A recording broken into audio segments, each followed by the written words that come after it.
O frio chega sem aviso prévio. Não há um nascer do sol espetacular, nenhuma tempestade se aproxima. Apenas uma lenta condensação do ar até que a própria respiração se torne uma prova visível de vida.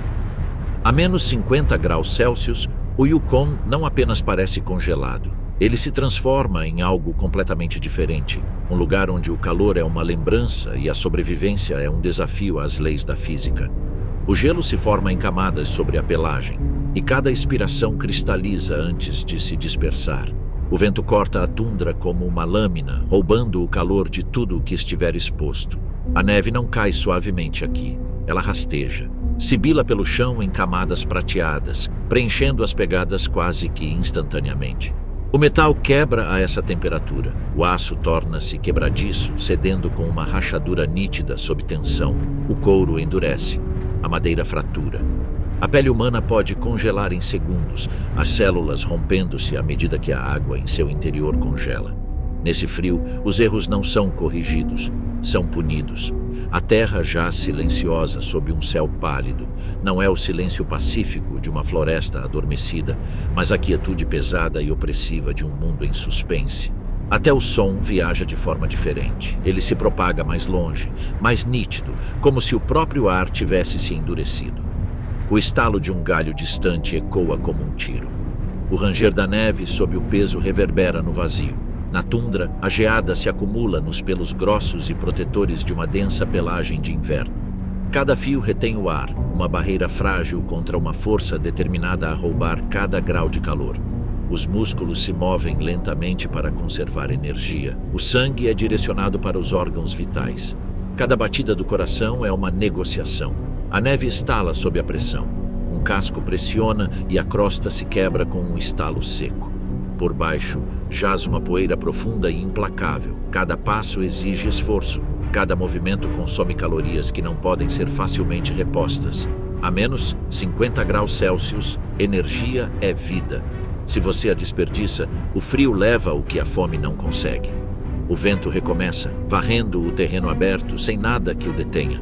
Corta vales e rios congelados, levantando finos cristais no ar até que o horizonte se torne uma abstração branca. A paisagem se estende infinitamente, sem oferecer abrigo, sem limites, apenas distância. A imensidão psicológica pesa tanto quanto o próprio frio. Não há onde se esconder, e no entanto, algo está se movendo. Uma sombra se projeta na neve que sopra. Ela cai baixa, rente ao chão, deliberadamente. Os olhos se estreitam com a ardência das partículas de gelo. A geada emoldura os cílios. O vapor sobe das narinas dilatadas e desaparece instantaneamente, levado pelo ar. Um lobo permanece ereto na nevasca, sua pelagem espessa com bordas brancas, músculos tensos sob uma camada de pelos projetada pela evolução para essa brutalidade específica. Ele não luta contra o frio, ele o suporta. Por trás daqueles olhos âmbar reside o cálculo. A fome aguça os sentidos. A temperatura pode matar os fracos, mas também enfraquece a presa. O frio reduz o número de animais nos rebanhos, debilita os feridos e isola os filhotes. Nessa aritmética congelante, o carrasco se torna um aliado. Outra figura se materializa à distância. Depois outra. Uma linha se forma contra a tempestade, as pernas cuidadosamente posicionadas nos rastros da figura à frente para conservar energia. Nenhum movimento desperdiçado, nenhum calor desperdiçado. A tundra não está vazia, ela está à espera. A menos 50 graus Celsius, a sobrevivência não é garantida apenas pela força física. Ela pertence àqueles que conseguem ler o vento, dosar suas energias e se mover em silêncio, sem quebrar o ritmo. Nessa vasta e implacável extensão, o frio decide quem vacila e quem caça. A temperatura não é o fator determinante. É o juiz, o júri e o executor. E este é o seu domínio. Bem-vindo ao Yukon. A tempestade passa, mas o frio permanece. Através da tundra varrida pelo vento, uma linha de sombras se move com precisão silenciosa. Uma após a outra, com as patas seguindo exatamente as pegadas que deixaram antes, a matilha avança em fila indiana. Não é cerimônia, é eficiência. Seguindo as mesmas pegadas, eles conservam energia, abrindo caminho pela neve endurecida sem que cada lobo precise trilhar seu próprio caminho. A poeira flutuante se aproxima lentamente das pegadas à medida que passam, apagando qualquer vestígio de sua existência. No Yukon, até mesmo a memória é fugaz. A geada se acumula em seus bigodes e sobrancelhas, delineando cada rosto com uma filigrana branca. Sua pelagem é densa, com uma camada interna isolante sob longos pelos protetores que repelem o vento e o gelo. O calor irradia em tênues halos ao redor de seus corpos, visíveis apenas no vapor de ar que sobe de seus focinhos e se dissipa no ar. Um lobo para. As orelhas se movem.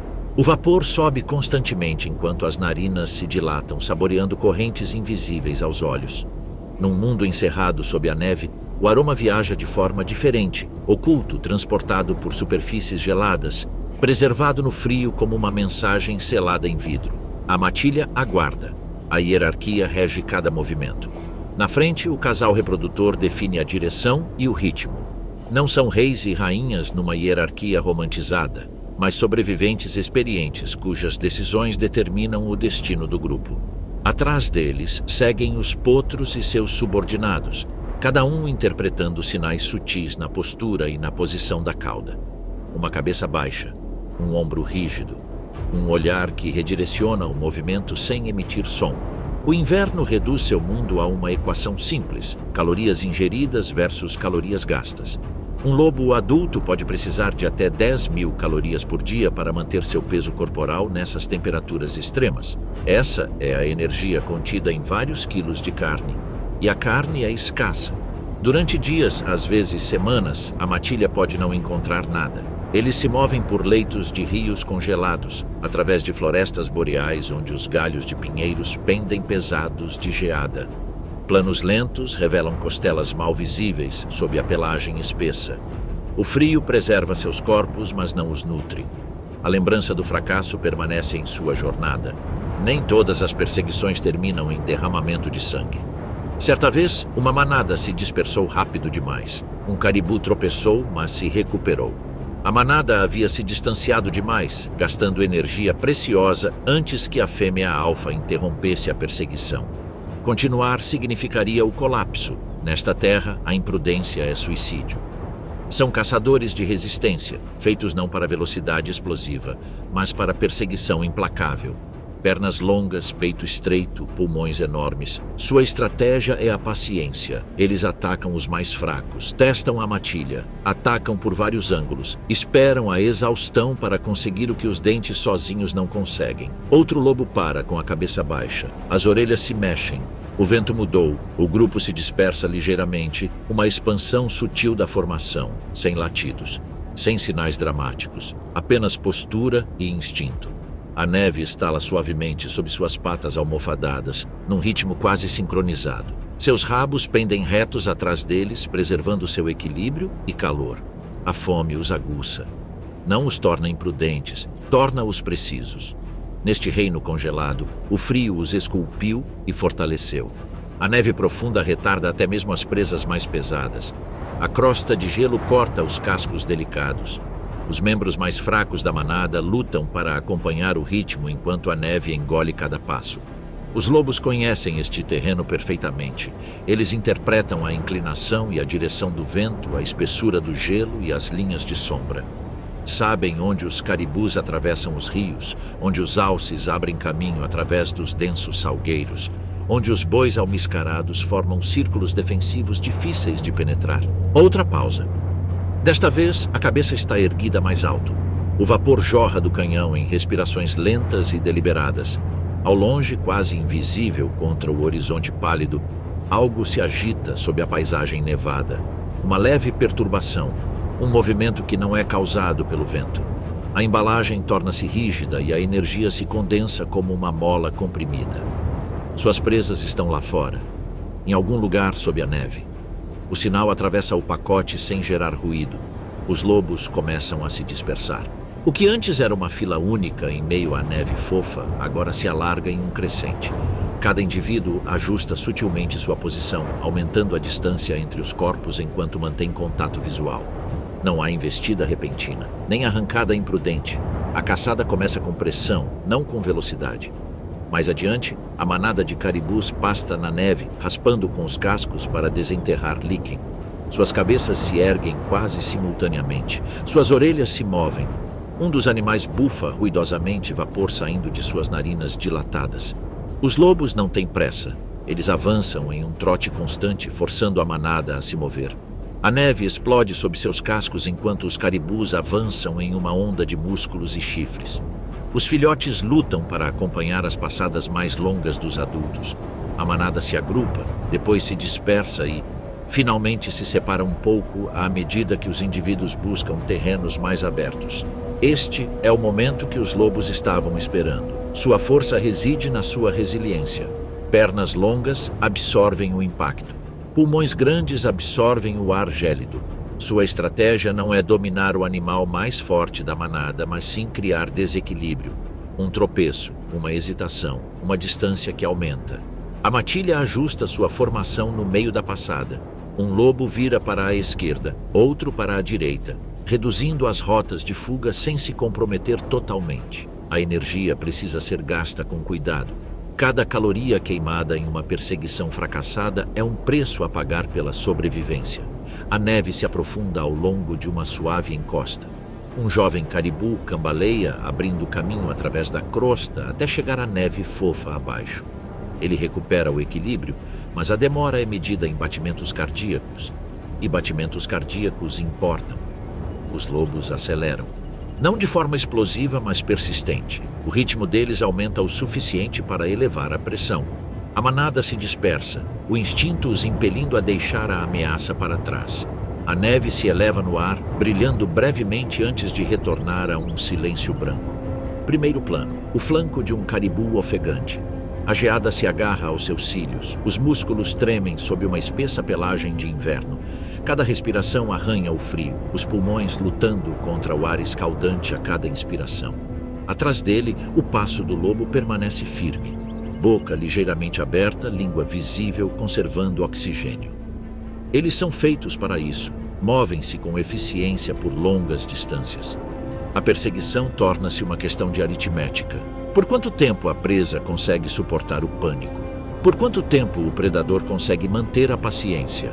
A manada chega ao topo de uma pequena elevação e seu ritmo muda. O vento erodiu o terreno. A neve está mais firme aqui. Os caribus retomam seu ritmo. O indivíduo que mancava e que antes parecia vulnerável desaparece novamente na massa em movimento. Os lobos se movem mais lentamente. Um a um, o ritmo diminui para um trote controlado. Eles levantam a cabeça, orelhas para a frente. Observam a manada se afastar cada vez mais, aumentando a distância a cada passada. Não há garantia de que haverá condenação. Continuar agora seria arriscar a exaustão sem garantia de sucesso. A fêmea alfa para primeiro. As outras a seguem. Vapor escapa de suas bocas em pulsos constantes enquanto permanecem de pé, com o olhar fixo nas figuras que se afastam e se dissolvem na distância branca. A neve se acumula no campo de batalha revolvido, pegadas de cascos e patas se sobrepondo em um padrão caótico. Em poucos minutos, o vento começa a apagá-las silenciosamente. Os lobos retornam à sua formação, conservando a pouca força que lhes resta. A fome persiste, mas a disciplina também. Nem todas as caçadas terminam em derramamento de sangue. No Yukon, a sobrevivência não pertence aos desesperados, mas aos pacientes. O vento sopra baixo pela tundra, sem dobrar nada, porque aqui nada se dobra facilmente. Ao longe, formas escuras se destacam contra o branco como fragmentos de outra era. Ombros imponentes, chifres curvos, uma densidade que parece quase geológica. O boi almiscarado não parece uma criatura feita para a velocidade. Parece algo esculpido na era do gelo e abandonado após o recuo das geleiras. O vapor sobe levemente de suas costas largas, acendendo em fios pálidos antes de desaparecer no ar rarefeito. Sob sua pele felpuda, encontra-se um dos sistemas de isolamento térmico mais eficazes do reino animal. Sua pelagem externa, composta por longos e grossos pelos de guarda, chega quase ao chão, protegendo-o do vento. Abaixo dela cresce o kiviute, uma lã interna ultrafina tão eficiente em reter o ar que rivaliza com o isolamento de espécies polares. Não incha facilmente, não se comprime no frio, retém o calor como um cofre. Esses animais sobreviveram ao Pleistoceno. Caminhavam ao lado de mamutes e tigres dentes de sabre. Seu design mudou pouco, pois não exigiu muitos ajustes. Em uma terra que ainda se comporta como na última era glacial, o boi almiscarado se sente em casa. A princípio, a manada permanece dispersa, com a cabeça baixa, afastando a neve com seus cascos curvados para descobrir juncos e gramíneas congeladas. Seus movimentos são lentos e econômicos, arrancam cada pedaço do solo congelado. Então, uma mudança. Uma cabeça se ergue. Uma franja espessa, salpicada de geada, balança enquanto olhos escuros examinam o horizonte. Outra a segue. Músculos se tensionam sob camadas de pelo. O vento lhe traz um cheiro familiar. Lobos. A manada começa a se compactar, os filhotes sendo gentilmente empurrados para o centro. Não há pânico ou dispersão frenética como a vista nos caribus. Em vez disso, eles se reagrupam com uma calma prática. Corpos enormes se voltam para fora. Chifres se inclinam para a frente. Em questão de instantes, eles formam uma fortaleza viva. Ombro a ombro, os adultos formam um círculo defensivo de costas para os filhotes vulneráveis. Seus chifres curvos, que se estendem para baixo e para fora antes de se erguerem em pontas afiadas, formam uma barreira óssea. Seus cascos cravam-se na neve, ancorando seu peso. Sua respiração sobe em colunas densas enquanto permanecem firmes. Um lobo surge no limite da visibilidade, movendo-se lateralmente, avaliando a situação. Ele não ataca, ele estuda. Os bois almiscarados não avançam, eles não recuam. Sua estratégia é simples: negar o acesso. Os lobos dependem da fragmentação, isolando os mais fracos e desviando suas presas do caminho certo. O boi almiscarado rejeita essa equação por completo. Outro lobo circula na direção oposta. A formação move-se como uma unidade, girando como uma roda que roda lentamente, com os chifres voltados para fora. Os filhotes se amontoam dentro do círculo, quase escondidos pelas paredes de pelo. Um lobo solitário se aproxima, suas patas rangendo suavemente na neve endurecida. Ele abaixa ligeiramente a cabeça, avaliando a distância. Instantaneamente, o boi almiscarado mais próximo abaixa a cabeça, com os chifres em ângulo agudo. Um estrondo profundo vibra de seu peito, um aviso tão sentido quanto ouvido. O círculo se fecha, o lobo para. Romper essa formação acarretaria um risco imenso. Um passo em falso poderia significar uma costela quebrada ou um flanco dilacerado. Nesse confronto, a paciência é mais vantajosa para os lobos do que em outras situações. Os minutos se arrastam em uma quietude gélida. A respiração acelera. A geada se acumula nos casacos grossos. Nenhum dos dois cede 1 centímetro. Finalmente, os lobos retornam à imensidão branca e suas silhuetas se dissolvem na distância. O círculo permanece por mais um instante antes de se dispersar. Os adultos se afastam para que os filhotes possam respirar mais livremente. As cabeças abaixam novamente. A neve é raspada. A alimentação recomeça. Em uma terra dominada pela perseguição, o boi almiscarado sobrevive graças à rejeição. Ela não foge da era do gelo, ela permanece nela. Onde o lobo se move com autoridade, outro predador se move com discrição. Uma pequena figura desliza pela neve, quase invisível contra a imensidão branca. A raposa do Ártico não anuncia sua presença com o barulho da neve ou o movimento de seus músculos. É um lampejo, um indício de movimento, uma sombra projetada contra o branco. Sua pelagem de inverno é uma maravilha de adaptação tão densa que até as almofadas das patas são isoladas, permitindo-lhe atravessar o gelo que congelaria a pele em segundos. A transformação é sazonal. No verão, marrom e cinza. No inverno, branco puro. Não apenas por beleza, mas para se camuflar. A raposa abaixa a cabeça com as orelhas erguidas e voltadas para a frente. Sob a neve, esconde-se um mundo de túneis escavados por lemingues e ratos do campo. A tundra pode parecer congelada e sem vida, mas sob sua superfície, pequenos mamíferos se movem em corredores isolados entre os talos de grama e os sistemas radiculares. A raposa escuta. Sua audição é tão aguçada que consegue detectar o menor arranhão sob quase 1 metro de neve. Uma inclinação da cabeça, um microajuste, músculos tensos. Então, sem hesitar, ele salta. O pequeno corpo se arqueia para cima antes de mergulhar de cabeça na neve. A neve explode em uma nuvem de poeira. Por um instante, apenas uma cauda branca é visível, tremendo levemente enquanto a raposa desaparece.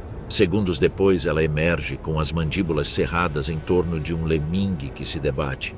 Isso é o oportunismo em sua forma mais perfeita. Ao contrário dos lobos que dependem da caça coordenada e de grandes presas, a raposa do Ártico sobrevive graças à sua versatilidade. Roedores, ovos de aves no verão, carniça no inverno e até mesmo frutos silvestres quando a tundra amolece. Seu metabolismo é calibrado para a escassez. As reservas de gordura se acumulam rapidamente quando o alimento é abundante e podem sustentar a raposa durante períodos de escassez. Sua capacidade de isolamento térmico é extraordinária, quase o dobro da de muitos mamíferos de tamanho semelhante. Seu corpo compacto reduz a área de superfície exposta ao frio. Uma cauda grossa envolve seu rosto enquanto ele descansa, retendo o calor como um cachecol embutido. Mas até a raposa conhece o valor da associação, por mais indireta que seja. Ao longe, uma matilha de lobos se alimenta de uma carcaça conquistada com dificuldade. A raposa espera na periferia, cautelosa mas paciente. Ela compreende a hierarquia sem pertencer a ela. Quando os lobos se afastam, mesmo que por um instante, a raposa salta para a frente, dilacerando os restos congelados com mordidas afiadas e eficientes. Ele não desafia os lobos, ele se beneficia deles. O vapor escapa do seu focinho enquanto para, observando constantemente o ambiente. Cada movimento é rápido e eficiente. Energia é a moeda corrente aqui, e a raposa a utiliza com sabedoria. O vento sopra mais uma vez pelo campo aberto, apagando as minúsculas pegadas quase instantaneamente. A raposa continua seu caminho, um eco vivo da paisagem, pequena, resiliente, quase invisível. Num território tão vasto e implacável, nenhum predador sobrevive completamente sozinho. No Yukon, a sobrevivência raramente é solitária.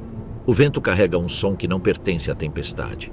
Um único grasnido abafado corta o vale gelado, depois outro. Os gritos ecoam contra as cristas distantes, agudos e ritmados, penetrando o sibilo abafado do ar em movimento.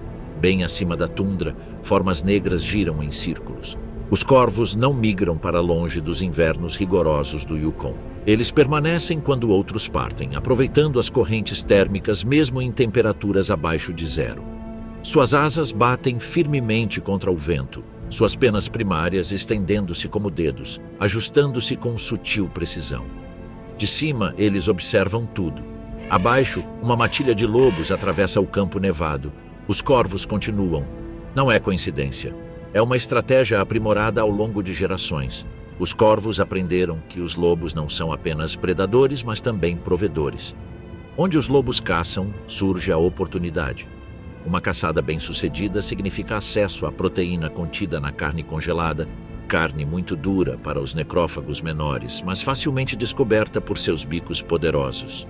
O grasnar fica mais alto à medida que os pássaros descem, pousando a uma distância segura dos lobos que se alimentam.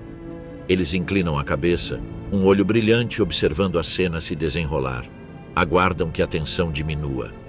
Um lobo ergue a cabeça, o focinho manchado de escuridão contra a pelagem branca. Os corvos recuam aos pulos, asas parcialmente estendidas, cautelosos para não ultrapassar a linha. Aqui também, eles compreendem a hierarquia. A paciência é recompensada. Quando os lobos se afastam, mesmo que por um instante, os corvos avançam rapidamente. Penas negras contra a neve avermelhada. Bicos afiados golpeiam o tecido congelado, rasgando tendões endurecidos pelo frio. O som é inconfundível, crepitar, rasgar, raspar, sobreposto à rajada constante de vento. A inteligência deles não é abstrata, ela se manifesta em movimento. Os corvos armazenam comida, escondendo pedaços sob a neve ou em ocos de árvores para recuperar mais tarde. Eles se lembram de locais por semanas, às vezes meses. Reconhecem lobos e rostos humanos, resolvem problemas, cooperam e até brincam deslizando por encostas nevadas sem nenhum benefício imediato além da prática e talvez do prazer. Acima do cadáver, um corvo pousa num galho de abeto próximo, emitindo uma série de chamados. Não são ruídos aleatórios, são sinais. Os corvos comunicam suas descobertas de alimento a outros, atraindo mais aves para o local. Mais asas aparecem no horizonte, atraídas pelo som. Os lobos toleram os corvos porque eles têm uma função. Limpam o que sobra, desmembram as carcaças, reduzindo assim o odor que poderia atrair outros predadores. Na primavera, seus restos alimentam insetos e micróbios no solo quando chega o degelo. Aqui, nada se desperdiça. O vento aumenta, levantando penas soltas. Um corvo se prepara para uma rajada, cravando as garras na pele gelada. Suas penas se eriçam, mas se ajeitam rapidamente, projetadas para isolamento térmico sem comprometer o voo. Com a partida dos lobos, deixando para trás vestígios dispersos, os corvos tomam conta do lugar. Seus grasnidos ecoam mais uma vez pelo vale, misturando-se ao rugido surdo do vento. Preto contra branco, som contra silêncio. No reino congelado do Yukon, a sobrevivência depende não só da caça, mas também do que vem depois. E após cada predador vêm os corvos, vigilantes, calculistas, indispensáveis. A tempestade alimenta muitas bocas. O rio permanece silencioso. Meses atrás, este canal fervilhava de vida. Salmões nadavam rio acima em ondas prateadas, agitando a água sob o peso de seus músculos e instintos. Ursos vadeavam com água até os ombros na correnteza. Garras reluzentes, mandíbulas se fechando em torno de corpos brilhantes. Agora o rio está congelado. A neve cobre as margens com contornos suaves. O riacho ainda corre por baixo, mas está silencioso, oculto, reduzido a um murmúrio distante sob um dossel de gelo. Nenhuma figura imponente patrulha a margem. Nenhuma marca de garras crava-se nas margens. O predador mais poderoso do Yukon desapareceu, ou pelo menos é o que parece. Bem acima do Vale do Rio, em uma encosta esculpida pelo vento e pelo tempo, um monte de neve permanece intocado. Abaixo dele, jaz uma câmara escavada meses atrás, talhada com terra e raízes antes que o inverno selasse o solo. Lá dentro, isolado pela terra e pela neve, um urso pardo aguarda. Seu coração bate lentamente agora, reduzido a uma fração do seu ritmo de verão. A temperatura corporal cai, embora não chegue ao ponto de congelamento. A respiração torna-se superficial e cadenciada. Isso não é hibernação propriamente dita, no sentido estritamente biológico. Os ursos não entram no torpor profundo de mamíferos menores, mas sim em um estado de profunda supressão metabólica. O gasto energético diminui drasticamente. Os músculos resistem à atrofia. Os ossos mantêm sua densidade. Ela não come há semanas. Ela não vai comer por meses. Cada caloria que a sustenta foi armazenada no outono. A gordura acumulou-se sob sua pele grossa durante uma estação de dificuldades. Migrações de salmão, plantações de frutos silvestres, esquilos terrestres cavando suas tocas. A hiperfagia, o impulso biológico de consumir quase constantemente, permitiu que ela dobrasse sua ingestão calórica diária antes da chegada do inverno. Essa gordura agora alimenta sua sobrevivência. Na câmara pouco iluminada, duas pequenas figuras movem-se ao seu lado. Filhotes. Nascidos no auge do inverno, quando o mundo exterior congelava, vieram ao mundo cegos e quase sem pelos, pesando menos de 1 quilo. Alimentam-se de leite rico em gordura, utilizando reservas acumuladas muito antes de sua existência. A mãe não desperta completamente.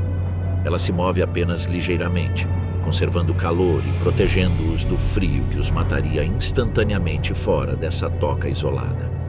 Lá em cima, o vento açoita a encosta da montanha. A neve engrossa sobre a entrada, selando-a ainda mais.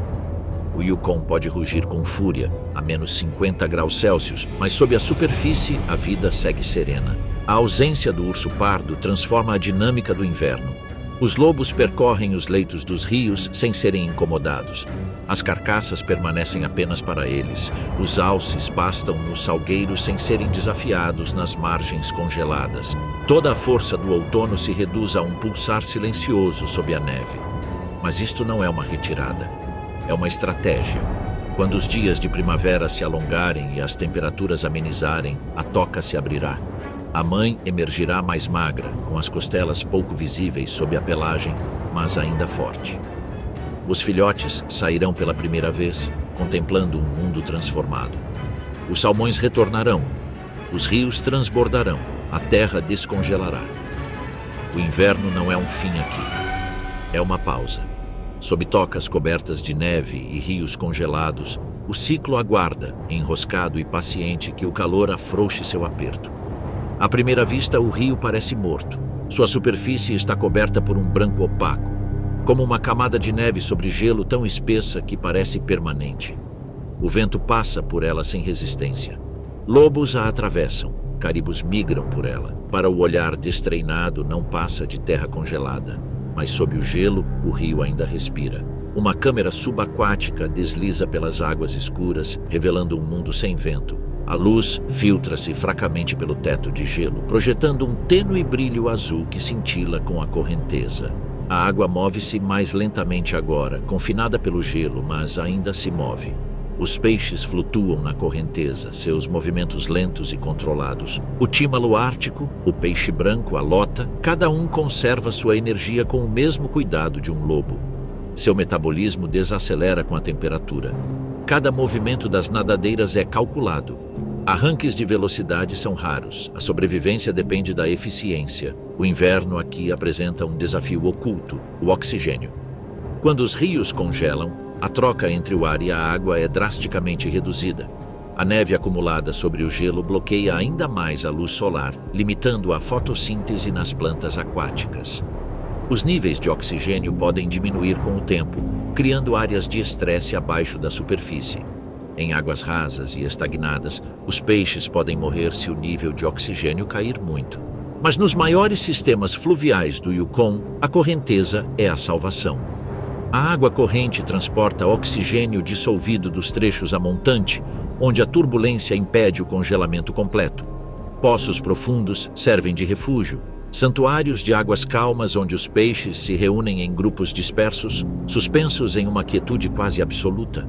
Uma lota desliza diante da câmera, como uma enguia perfeitamente adaptada ao frio. Ao contrário de muitos peixes, ela prospera em águas geladas, chegando a desovar sob o gelo quando os predadores na superfície são escassos. Seus movimentos são lentos, ancestrais. Próximo à margem do rio, uma forma escura corta a água com uma confiança fluida. Uma lontra. Ela se contorce e gira com agilidade, aprisionando bolhas de ar em sua pelagem, que brilham ao longo do corpo como prata líquida. Enquanto os lobos patrulham a superfície congelada, a lontra transita entre dois mundos. Ela caça peixes sob o gelo e emerge por fendas para deslizar sobre a neve em arcos lúdicos. Na margem, a água despenca suavemente com a barriga na neve, criando um rastro temporário antes de desaparecer em uma entrada escondida. Aqui, brincadeira e praticidade se unem. Deslizar economiza energia.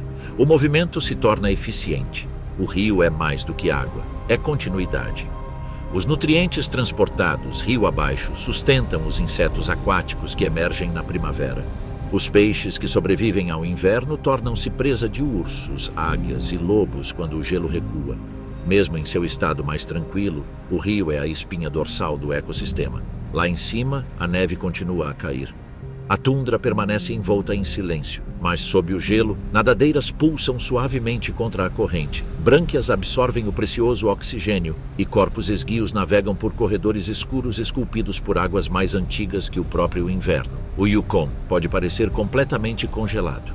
No entanto, sob sua superfície endurecida, a vida flui, oculta, persistente, aguardando o degelo. A primeira rachadura é quase imperceptível.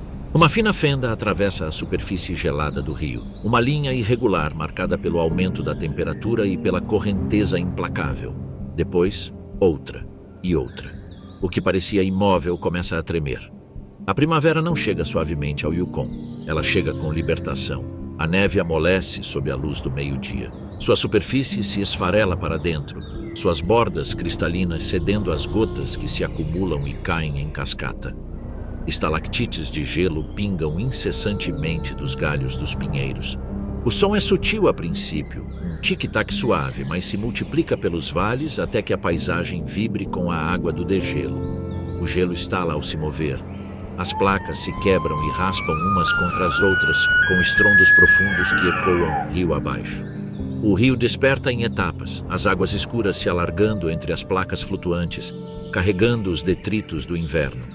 Ao longo das encostas voltadas para o sul, os primeiros brotos verdes despontam do solo descongelado. Pequenos brotos de salgueiro e epilóbio emergem de um solo que era duro como ferro há poucas semanas. A transformação é rápida, quase urgente. Nessa latitude, a estação de crescimento é curta. As plantas não perdem tempo. A tundra está em movimento.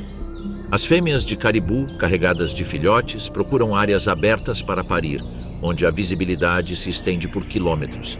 Seus corpos, mais magros pelo inverno, alimentam-se da nova vegetação para manter a produção de leite. Poucos dias após o nascimento, os filhotes se esforçam para ficar de pé, as pernas tremendo, mas guiadas pelo instinto. Devem estar andando em poucas horas.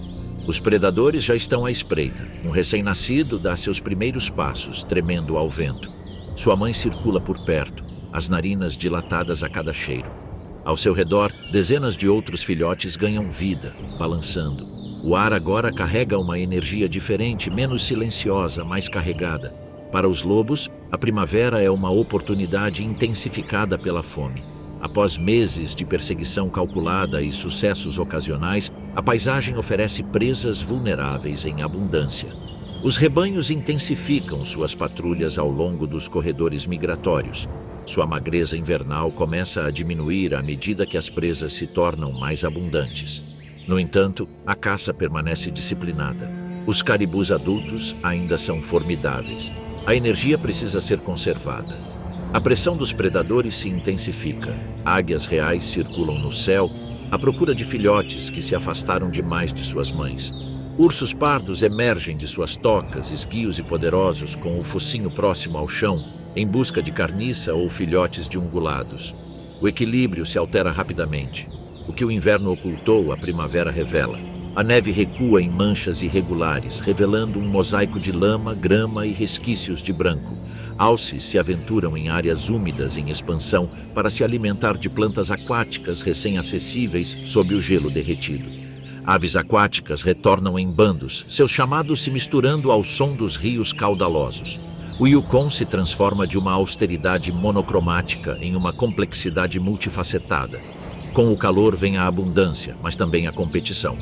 Cada animal que sobreviveu ao inverno agora busca recuperar as forças. O ecossistema acelera, comprimido pela latitude em um frenesi de crescimento e predação. O gelo se quebra, os rios transbordam. A vegetação se espalha pelas encostas antes congeladas. A longa pausa do inverno acabou, e com o degelo, a luta recomeça. A margem do rio está silenciosa. A neve derretida murmura sob o gelo cada vez mais fino. Uma depressão na encosta escurece. Então ela se move. Da entrada da toca, uma cabeça enorme emerge para a luz do dia. A geada adere à sua pelagem, da cor da terra ancestral. Seus ombros seguem o exemplo, imensos, musculosos e resolutos. Após 5 meses sob a neve e a terra, o urso pardo retorna ao mundo exterior. Este é o retorno do urso pardo, não ressuscitado ou renascido, mas reativado. O inverno não o apagou, apenas o deteve. O vapor sobe de sua pelagem enquanto o ar frio toca seus músculos quentes. O urso pisca sob a luz do sol como uma máquina antiga em funcionamento. Sob aquela pele grossa, uma biologia surpreendente tem estado em ação. Seus batimentos cardíacos diminuíram, seu metabolismo foi suprimido. Seus músculos foram preservados apesar da inatividade quase total. Seus ossos permaneceram fortes. Ele não come, não bebe, não urina, não defeca. Suas reservas de gordura permaneceram intactas. Agora as reservas estão quase esgotadas. E a fome chegou com certeza matemática. A fase biológica que se segue chama-se hiperfagia, um estado de apetite insaciável. Não gula. Estratégia. Um urso pardo pode consumir até 20.000 calorias por dia durante a época de maior alimentação. Raízes, carcaças, vegetação emergente, animais que morreram no inverno revelados pelo degelo. Cada caloria conta, cada hora importa. O urso desce em direção ao vale. Suas patas, largas como pratos, agarram o solo que amolece. Cada passo é silencioso para um animal que pode pesar 300 quilos ou mais. Ele para diante de uma árvore marcada pelas estações anteriores. Ele se ergue, ele se levanta, as garras se estendem. Elas arranham a casca com movimentos longos e lascivos. Isso não é destruição aleatória. É sinalização e manutenção em um único movimento. Marcas de arranhões anunciam tamanho e força para outros ursos. A seiva e a camada de câmbio sob a casca fornecem micronutrientes após o jejum. Glândulas odoríferas nas patas deixam mensagens químicas. Território tem menos a ver com fronteiras e mais com presença.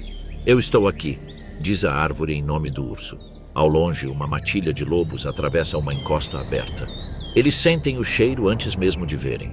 Os lobos são predadores eficientes e disciplinados, mas um urso pardo adulto não é presa. Mesmo uma matilha recua. O cálculo é simples. Um único golpe com a pata dianteira pode quebrar a coluna vertebral. O conflito tem um preço. Energia é a moeda da sobrevivência. Assim, os lobos se espalharam em círculo, circulando o urso como água ao redor de uma pedra. A dominância no Yukon não é declarada, é reconhecida. Semanas se passam. A neve vira lama, o verde desabrocha, o rio transborda com o degelo. O urso fica mais pesado, mais forte, mais confiante. Seu passo se alonga. Ele patrulha as margens do rio, vira troncos e cava em busca de esquilos terrestres que acabaram de sair da água, ainda atordoados de sua hibernação. Mais tarde, quando a estação se aproximar do verão, os salmões retornarão. Corpos prateados contra a corrente escura, proteína em movimento. Quando esse tempo chegar, o urso pardo permanecerá no meio da corrente, a água quebrando ao redor de suas patas, o olhar fixo em seu movimento. A pesca não é frenética, é uma violência paciente, um lampejo, uma investida, uma chuva de gotas frias, alimento garantido. Por enquanto, porém, a terra continua a despertar. O urso é tanto participante quanto força nesse despertar. A presença deles transforma o vale. Carcaças arrastadas pelo rio para a floresta fertilizam o solo. O solo revolvido permite que novas plantas o colonizem. Até mesmo o medo, em veados, lobos e pequenos animais necrófagos, redistribui os padrões de movimento por todo o ecossistema. O urso pardo não é apenas um animal neste sistema, é um motor sazonal. O inverno manteve o mundo em suspense. A primavera o libertou. O retorno do urso acelera o processo. Em algum ponto rio acima, o gelo finalmente se rompe com um som semelhante a um trovão distante. A água do degelo corre livre. Corvos circulam. Lobos exploram novos territórios. Filhotes dão seus primeiros passos hesitantes em campos abertos. E no centro desse círculo de vida e risco em constante expansão está o urso pardo, ancestral, imenso, totalmente desperto. O ciclo recomeçou. A montanha não se inclina, ela se eleva. A rocha inclina-se verticalmente, fraturada em saliências não mais largas que uma estante de livros. O vento infiltra-se por ravinas estreitas. A neve agarra-se em ângulos impossíveis. Do fundo do vale parece inabitável, uma paisagem concebida para repelir a vida. No entanto, a meio caminho de uma parede calcária, formas brancas movem-se com precisão cirúrgica. As ovelhas de Dahl estão exatamente onde querem estar. Suas lãs, brilhando como o inverno, se misturam perfeitamente com os campos cobertos de neve e as rochas pálidas. A camuflagem em grandes altitudes não se trata de se tornar invisível para os lobos abaixo. Trata-se de se dissolver na luminosidade. Neste mundo vertical, a visão importa tanto quanto a força. Um carneiro avança por uma saliência que paralisaria um humano. Seus cascos são maravilhas da engenharia, bordas externas duras para a aderência, almofadas internas macias que se adaptam à rocha. Cada posição é testada, o peso é transferido, o equilíbrio é recalculado. Ele se move não com pânico, mas com serenidade. O precipício não é uma barreira, é uma estratégia. Os predadores preferem terrenos planos. Os lobos são mestres na perseguição pela tundra e pela floresta, mas os penhascos quebram sua formação. Uma matilha depende de espaçamento, coordenação e impulso. Terrenos íngremes destroem tudo isso. Um passo em falso não é um tropeço. É uma queda medida em segundos e é definitiva. Assim, as ovelhas vivem onde a própria terra é seu escudo. A altitude oferece mais do que apenas um refúgio. O vento açoita estas encostas, expondo a vegetação rasteira antes do degelo do vale. Gramíneas esparsas e ervas alpinas brotam do solo fino. É um cardápio escasso, mas previsível. O sistema digestivo da ovelha, projetado para forragem resistente, extrai o que precisa daquilo que outros ignorariam. Lá embaixo, os lobos se movem ao longo das cristas mais baixas, procurando rastros de cheiro. Eles olham para cima. As ovelhas já estão observando. Aqui, a detecção de predadores é imediata. O terreno oferece amplos campos de visão. A silhueta de um lobo contra a neve é visível a distâncias impressionantes. E, uma vez avistado, a resposta é rápida. Ascensão. Não uma corrida frenética, mas uma retirada controlada para ângulos inacessíveis aos lobos. Mas a segurança não elimina a rivalidade. Em uma ampla plataforma de pedra, dois carneiros se enfrentam. Seus chifres curvam-se em espirais espessas, sulcados por anos de crescimento. Isso não é decoração, é história. Cada anel marca uma estação sobrevivida. Eles se separam, abaixam a cabeça. Impacto. O choque de chifre contra chifre ecoa pela montanha, uma percussão contra a pedra. Investem novamente a colisão. O som é física ancestral. Força contra força, o osso absorvendo o impacto através de cavidades sinusais especializadas que amortecem o cérebro. O que parece ser violência desenfreada é biomecânica altamente evoluída. Esses confrontos determinam o acesso a parceiros, a herança genética. Força importa, resistência importa, mas posicionamento também. Mesmo a dominância aqui deve respeitar a gravidade. Um passo em falso no meio de uma investida pode transformar uma disputa em catástrofe. Lá embaixo, um lobo solitário se aproxima da base da encosta. Ele estuda a inclinação, calculando. Há momentos em que o terreno e a fome se cruzam. Um cordeiro se separa do grupo. Um trecho de pedras soltas oferece um ponto de apoio precário. A predação nunca é impossível, mas é difícil. E a dificuldade altera as probabilidades.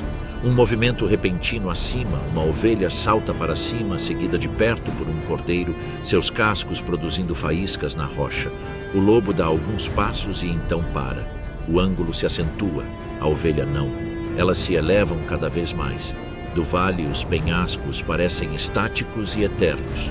De perto, revelam-se repletos de escolhas.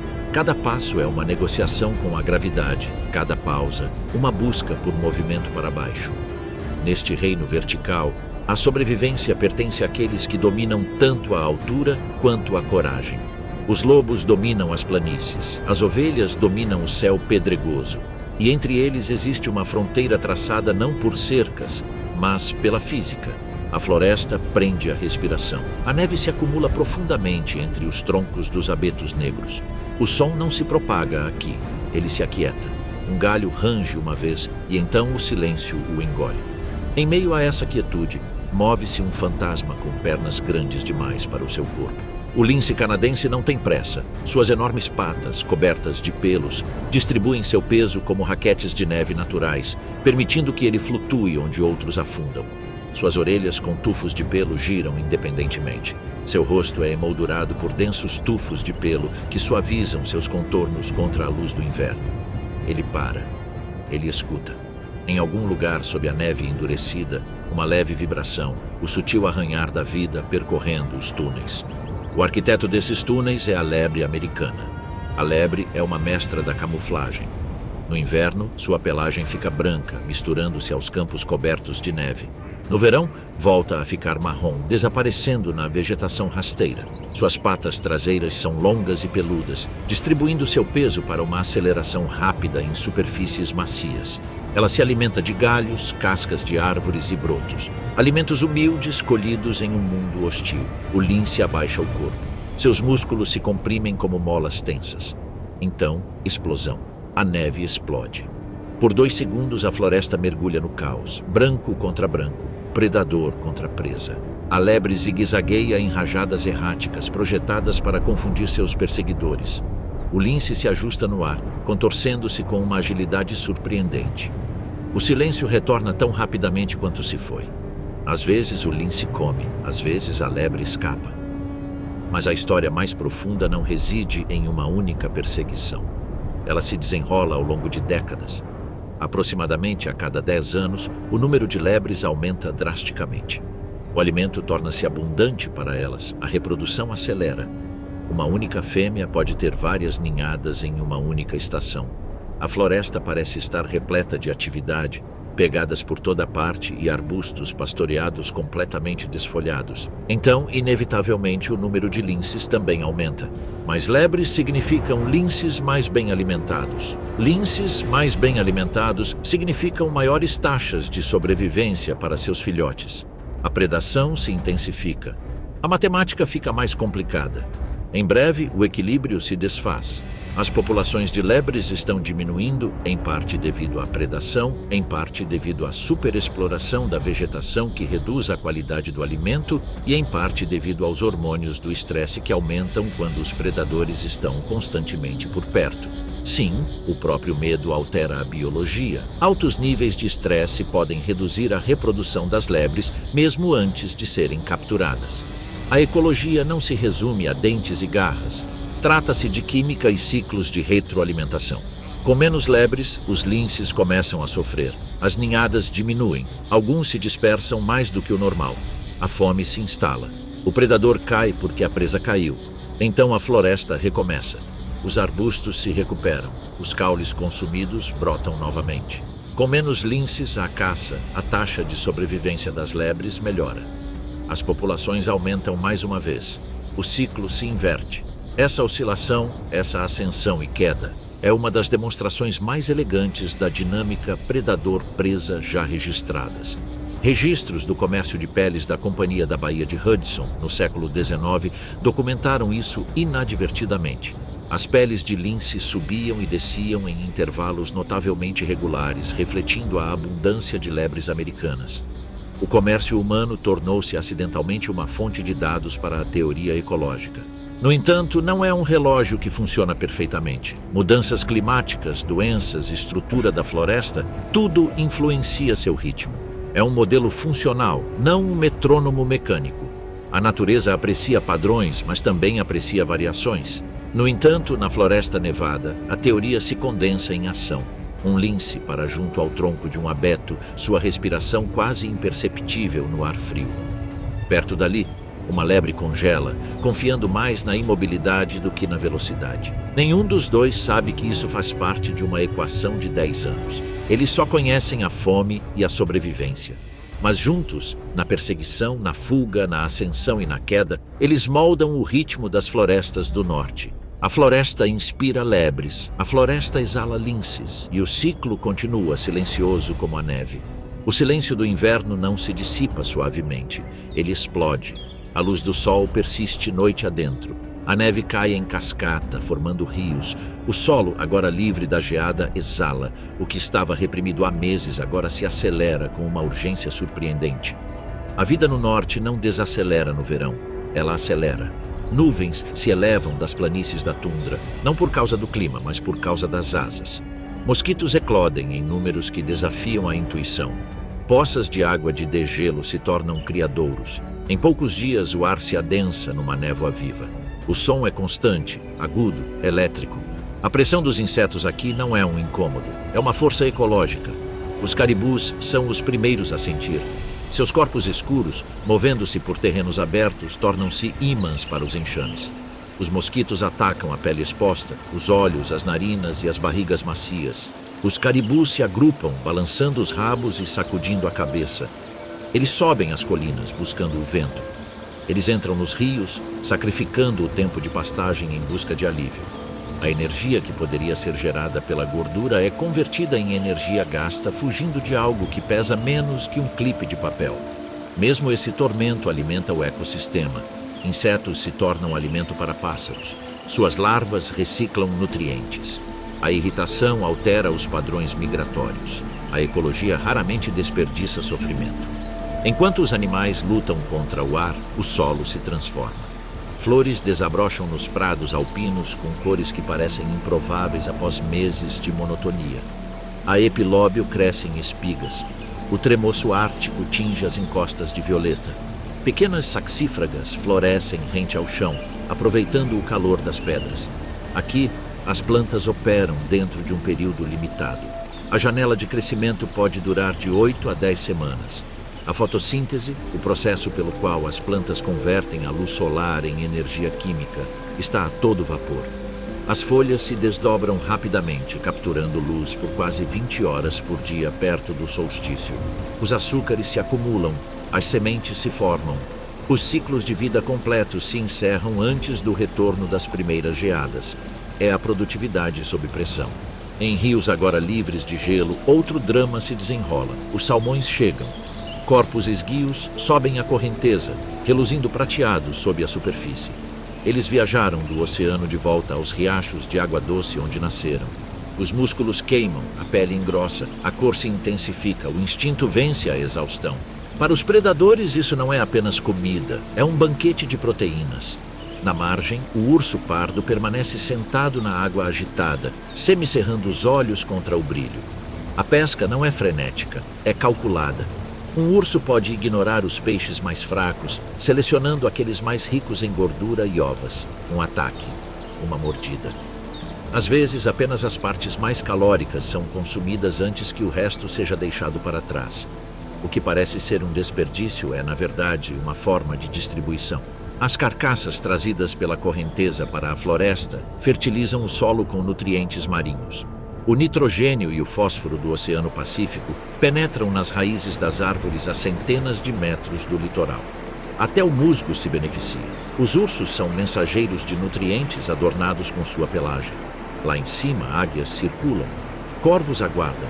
Lobos sondam as fronteiras. O rio se transforma em um corredor, um banquete, um campo de batalha. O verão no Yukon é abundância em plena velocidade. Insetos se multiplicam. Plantas alcançam o céu. Caribus correm em busca do vento. Ursos se alimentam de salmão. Todos os organismos são envolvidos nessa aceleração, armazenando energia para a certeza do retorno do inverno. Esta temporada não é para o lazer. É preparação disfarçada de extravagância. A luz persiste noite adentro, mas o arco já começou sua lenta descida. Porque no norte, a explosão é sempre seguida pela contração. E o relógio, embora invisível, está sempre a marcar o tempo. O rio se estreita à medida que sobe em direção às montanhas. A correnteza acelera, a água se choca contra a rocha, a espuma se acumula em faixas brancas e contra essa correnteza implacável, algo se move rio acima com uma determinação inexplicável. Um lampejo prateado rompe a superfície. E depois mais uma. O salmão do Pacífico é o seu lar. Nascem aqui, em leitos de cascalho, onde a água fria transportava oxigênio sobre os ovos translúcidos. Descem a correnteza como alevinos pequenos e vulneráveis, até finalmente chegarem ao oceano, onde se alimentam e crescem durante anos. Lá, desenvolvem músculos e memória, navegando pelas vastas correntes oceânicas guiados por sinais magnéticos e um mapa olfativo tão preciso que beira o milagre. Anádromos é o termo técnico. Nascem em água doce, amadurecem em água salgada e retornam à água doce para desovar. Parece organizado, mas não é. Um salmão que se aproxima do rio onde nasceu para de se alimentar completamente. Seu sistema digestivo começa a falhar. A energia armazenada em sua gordura e músculos precisa levá-lo rio acima, sua pele engrossa, sua cor se transforma. O cromado dá lugar a padrões vermelhos, verdes ou manchados, dependendo da espécie. Os machos desenvolvem mandíbulas em forma de gancho, chamadas de quilha, e dentes afiados. O que antes era projetado para a navegação oceânica agora é remodelado para o combate e a reprodução. Em uma cachoeira estreita, um salmão salta no ar. A gravidade discorda. Ele tenta de novo e de novo. O salto não é gracioso. É uma batalha contra as leis da física. Muitos falham. Alguns são arrastados pela correnteza. Outros encontram impulso suficiente para superar o obstáculo, girando e se contorcendo em direção a águas mais calmas. Na margem, um urso pardo observa com paciência predatória. Seu mundo se resume ao movimento sob as águas ondulantes. O momento certo é tudo. Uma pata dianteira golpeia, rápida, pesada, precisa. Um peixe se arqueia para o lado, preso contra a rocha. As mandíbulas se fecham com um estalo. A migração rio acima se transforma em energia imediata. Mas o urso é apenas um participante nesse evento em curso. Acima do rio, uma águia careca empoleira-se num abeto com a cabeça baixa. Quando detritos flutuam ou carcaças ficam presas na margem, ela abre as asas e estende as garras. Até os restos mortais alimentam o céu. Lobos patrulham os canais laterais, lontras deslizam pelas poças mais profundas. Corvos se reúnem com antecedência. Insetos depositam seus ovos na carne em decomposição. Micróbios proliferam invisíveis. Isso não é apenas um frenesi alimentar. Trata-se de uma transferência de nutrientes em escala continental. O nitrogênio e o fósforo marinhos, acumulados ao longo de anos no mar, são agora transportados para o interior nos corpos dos salmões. Quando os ursos arrastam os peixes para a vegetação rasteira, quando as carcaças se decompõem nas margens, quando as águias depositam fragmentos sobre o musgo e o solo, a química oceânica infiltra-se nas teias alimentares terrestres. Os anéis de crescimento das árvores revelaram essa história. Os abetos que crescem perto de rios com salmão apresentam altos níveis de nitrogênio, diretamente ligados a fontes marinhas. O crescimento da floresta aqui é literalmente fertilizado pelos peixes. Os salmões morrem após a desova. Seus corpos amolecem, empalidecem e se decompõem. Pode parecer trágico, uma vida que culmina em exaustão. Mas, em termos evolutivos, é preciso reprodução completa, nutrientes fornecidos, energia redistribuída. A próxima geração se instala no cascalho, iniciando a fase tranquila do ciclo. A água continua avançando. O rio, que antes parecia uma barreira, torna-se um corredor. As montanhas, que pareciam intransponíveis, agora fazem parte de um sistema circulatório, do oceano à floresta, da floresta ao rio, do rio de volta ao oceano. Um único salmão é a força contra a corrente, milhões juntos são transformação. O grande retorno não é apenas migração, é a época em que os ecossistemas absorvem proteínas e exalam crescimento. É quando os predadores engordam, as florestas se adensam e teias alimentares inteiras se fecham em torno de um pulso de prata que se move rio acima. O salto é breve, o impacto dura anos. A luz começa a diminuir. Não de repente, não drasticamente. Simplesmente leva um pouco menos de tempo a cada noite, desaparecendo atrás das cristas mais cedo, proporcionando minutos que não retornarão por meses. O ângulo do sol diminui. As sombras se alongam pela tundra e pela floresta. A terra pressente isso antes de nós. As folhas mudam de verde para dourado e depois para um vermelho intenso. Vales inteiros brilham como se iluminados por dentro. Então, numa noite fria, chega a primeira geada forte. De manhã, as folhas de bétula se soltam e caem em espirais suaves no chão da floresta. A decadência começa mesmo quando a beleza atinge o seu auge. Para os animais, o outono não é nostalgia, é aritmética. Gordura é igual à sobrevivência. Nas encostas alpinas, as ovelhas Dall pastam com foco inabalável. Sua lã engrossa e a subpelagem se torna densa sob os pelos protetores. A mudança é sutil, dia após dia, mas cumulativa, com camadas de isolamento se formando molécula por molécula. A energia da forragem de verão é convertida em reservas. O inverno não é uma época fácil, a preparação precisa ser completa. Nos vales mais baixos, os alces entram no cio. A quietude do verão se transforma em som. Touros mugem pelos campos abertos, um chamado crescente e assombroso que começa como um rugido e se transforma em um eco agudo e sibilante. Ele se propaga por distâncias impressionantes no ar frio. Chifres se chocam enquanto rivais testam sua força, contorcendo-se e empurrando-se em disputas ritualizadas e perigosas. O propósito é singular: encontrar uma parceira antes que os recursos se tornem escassos. Até mesmo a reprodução deve seguir um cronograma. Os filhotes concebidos agora nascerão na primavera, quando a vegetação retornar. O momento certo é crucial. Um desalinhamento nas semanas pode significar fome tanto para a mãe quanto para o filhote. A evolução aperfeiçoou esses ciclos com uma precisão implacável. Na floresta, a pelagem fica mais densa em todos os lugares. O lince canadense desenvolve uma pelagem mais densa, com tufos nas orelhas que se destacam contra o vento. A lebre americana inicia sua transformação. Sua pelagem marrom torna-se branca, mesmo antes da chegada da neve, uma transição arriscada em anos de mudanças climáticas imprevisíveis. A camuflagem depende da sincronização com o clima. Quando o clima falha, a vulnerabilidade aumenta. Os lobos sentem a urgência de forma mais direta. As alcateias de lobos cinzentos aumentam a frequência de suas caçadas.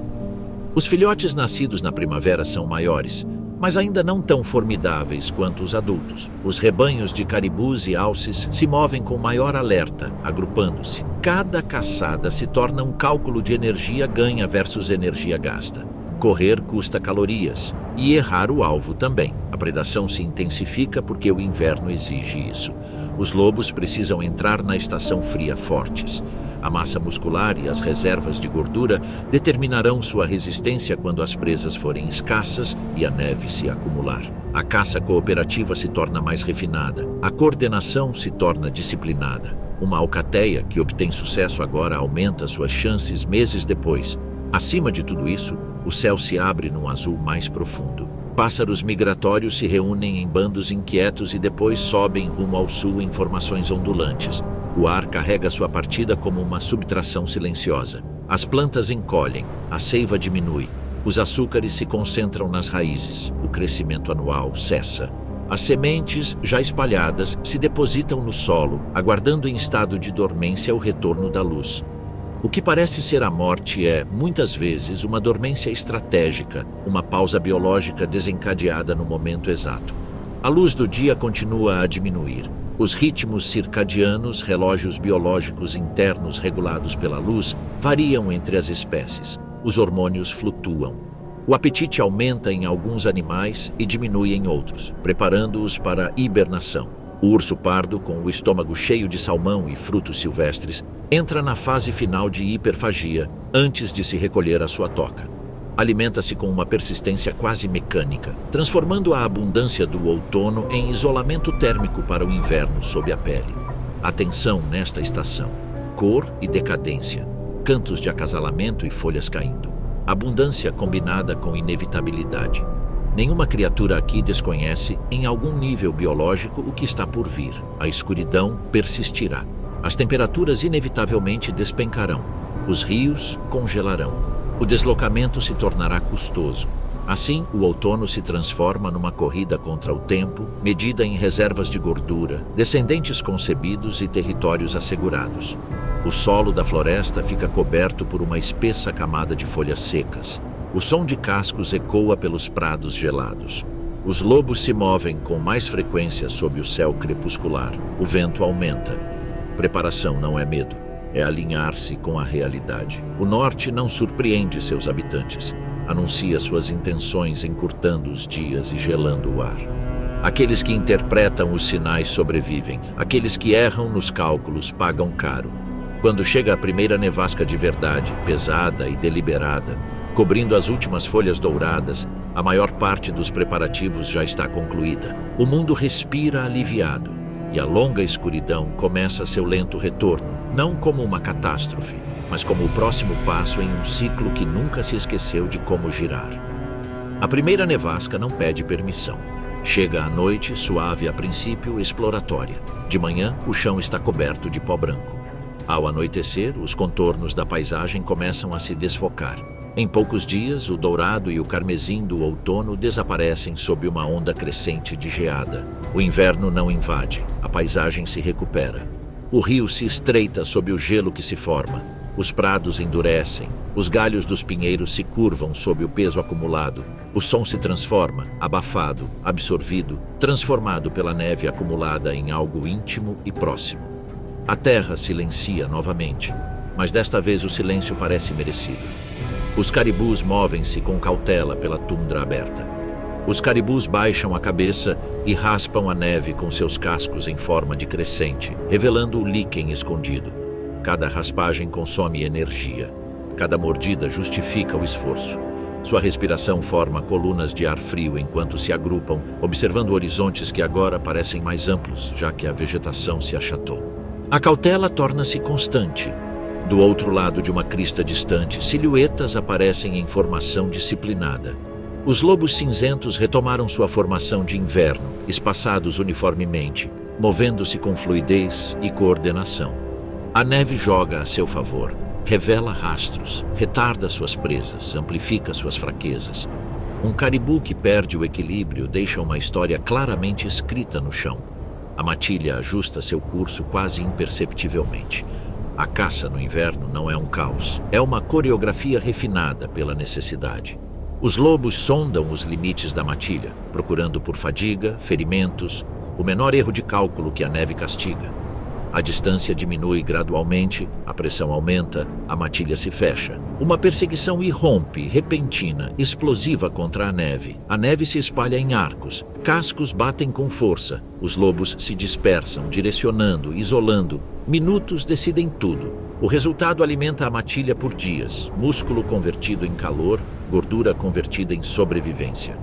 Aqui, a predação não é crueldade, é uma reinicialização. O inverno reduz o organismo ao essencial. Os fracos caem, os fortes resistem. A energia acumulada no verão é agora retirada como moeda de um banco biológico. No alto da montanha, ovelhas de Dal se agarram aos cumes erodidos pelo vento, onde a neve é mais fina. Na densa floresta, a lebre americana exibe agora sua pelagem branca, suas pegadas tecendo padrões delicados sobre os montes de neve. O lince do Canadá se move novamente pela neve fofa, distribuindo seu peso com agilidade silenciosa. Até mesmo o urso pardo está presente em sua ausência, seu coração desacelerando em uma toca sob camadas de neve isolante. A vida não para, ela se comprime.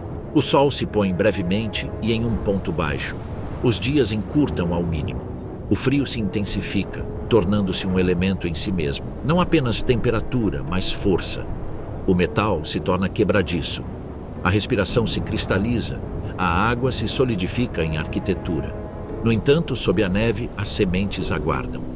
Sob o gelo, os rios continuam seu curso escuro. Dentro de tocas e buracos, o calor persiste, pequenas e tenazes bolsas metabólicas lutando contra o frio. O inverno é frequentemente confundido com a morte. É algo mais estranho, é uma redução ao essencial. Energia armazenada, energia gasta, fome equilibrada com o risco. Cada organismo se recalibra. O sistema se fortalece, se condensa, se simplifica, e então, quase imperceptivelmente a princípio, a luz começará a retornar. Mais um minuto a cada dia. Os lobos continuarão a percorrer as planícies brancas, os caribus continuarão a curvar a cabeça contra o vento. A neve continuará a dominar o horizonte, mas, embutida na escuridão, estará a promessa de uma inclinação, o planeta girando em direção ao calor. Esta não é uma história com um final. É um ciclo vicioso. A neve cobre o prado que florescerá novamente. Os lobos caçam a manada que dará à luz novamente.